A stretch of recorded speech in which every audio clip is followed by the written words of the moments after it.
So, I'm here to talk to you about how to make happier cities. And I want to begin by telling you a quick story. So, back in 2011, I was invited by the Guggenheim Museum to help create an urban laboratory in this empty lot in Manhattan. We had 3 months to play, and the curators kept saying, laboratory, laboratory. So I thought, okay, if it's a lab, let's conduct some experiments. So the first experiment was called Love Night. And I asked, can we transform this basically empty lot into a machine that will get New Yorkers to like and trust each other more for one night? Now, I'm a small-town guy, and this was the heart of the urban jungle. The Lower East Side was gritty. It was dirty. It was crowded. It was noisy. And it was a place of conflict between rich and poor. How was I going to get them to like and trust each other more? I realized early on that I may need some help. So I called up what I call a team of superhero experimentalists. So first I called some psychologists. And they said, oh, it's pretty simple. What you need to do is serve hot chocolate. Because their research showed that just holding something warm causes people to feel more warmly about the people around them. It's as though the stimulus works as a metaphor that changes our feelings. So I said, great, you guys are in. Then I called up an artist named Ryan Brennan. Now, Ryan is really into interactions in public. He creates these interventions. This one is just a poster called Stranger on Stranger, and it has a very simple premise. Two people put their hands, strangers, put their hands up on the poster, and they're not allowed to remove their hands until they're no longer strangers. Great. Ryan was in. He brought a bunch of these similar interventions. Okay, I'm a small-town guy, and this is New York City, so I went to every party I could to meet these cool New Yorkers. And at one party, a woman introduced herself as a professor in fashionable technology. I said, I have no idea what that is, but it's so cool. Can you come to my experiment? She said, of course. And she had her students create garments that were heat sensitive.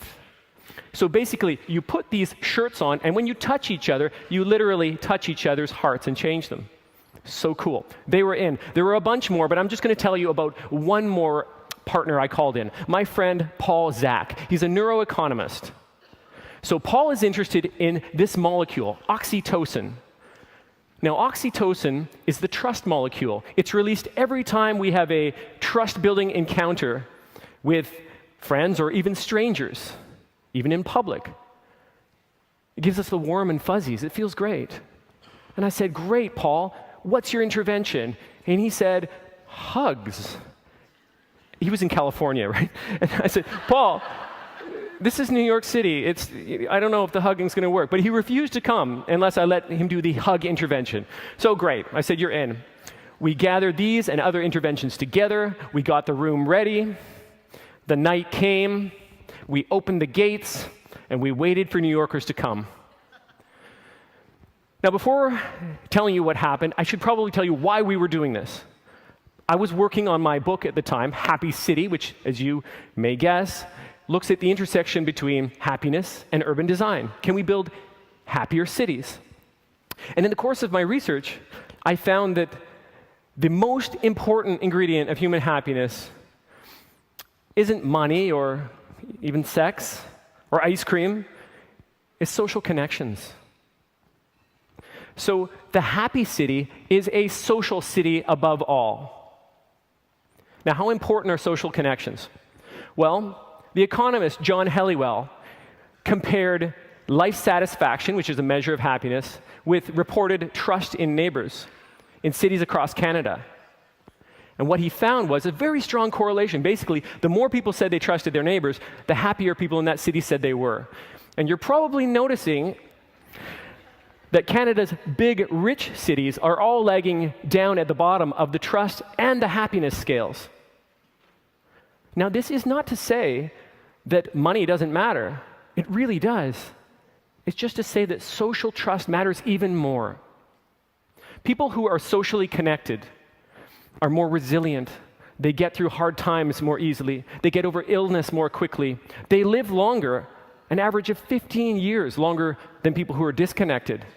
They're more productive at work. In fact, social trust, social connections correlate really strongly with economic growth. So if we care about having a happy, resilient, healthy, and wealthy society, we really should care about building social connections. And I use that word building on purpose because I also discovered that the systems and forms of our cities influence how we feel and how we treat each other. So our roads, our buildings, our neighborhoods, our parks, our sidewalks, these are emotional infrastructure. Now, as I acknowledged earlier, I'm not a scientist, but all of this work reflects research and results that actual scientists are doing in the field and in labs, and that includes our experiment Love Night in New York City.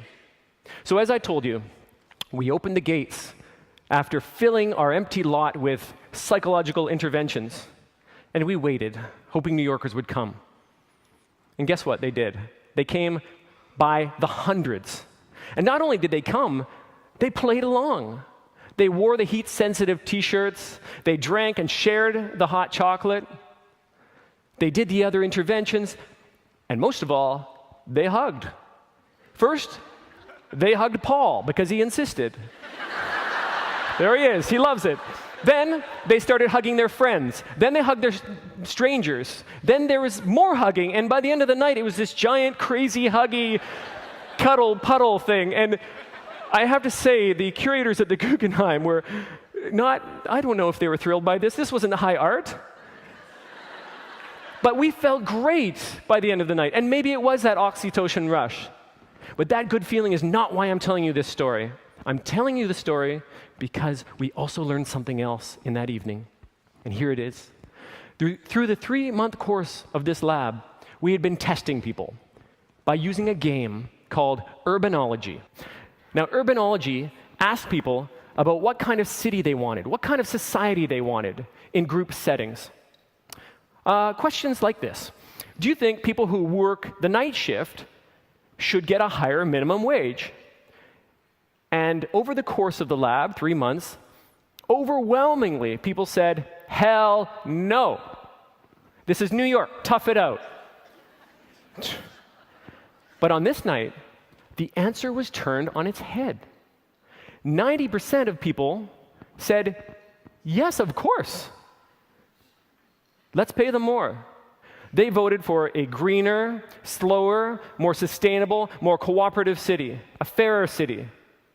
Even though they knew it would cost them more for stuff, and they'd probably have to pay higher taxes. So it seemed to me as though this short experience of conviviality amongst strangers actually caused us, to think more altruistically, more cooperatively.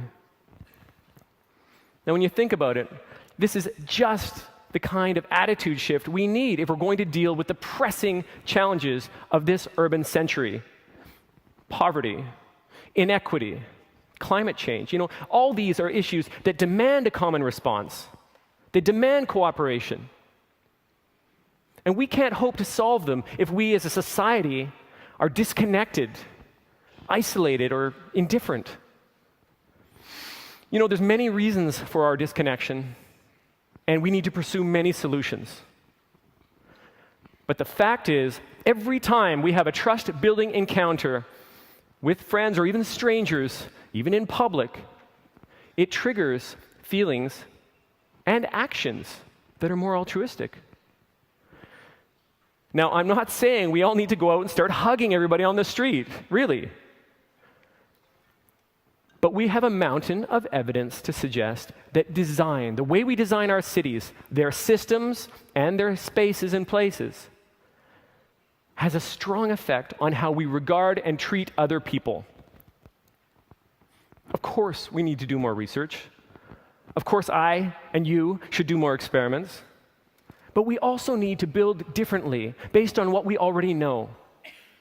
We need to demand that our planners, our architects, and even our developers take into account the emotional effect of the things they build. If they do,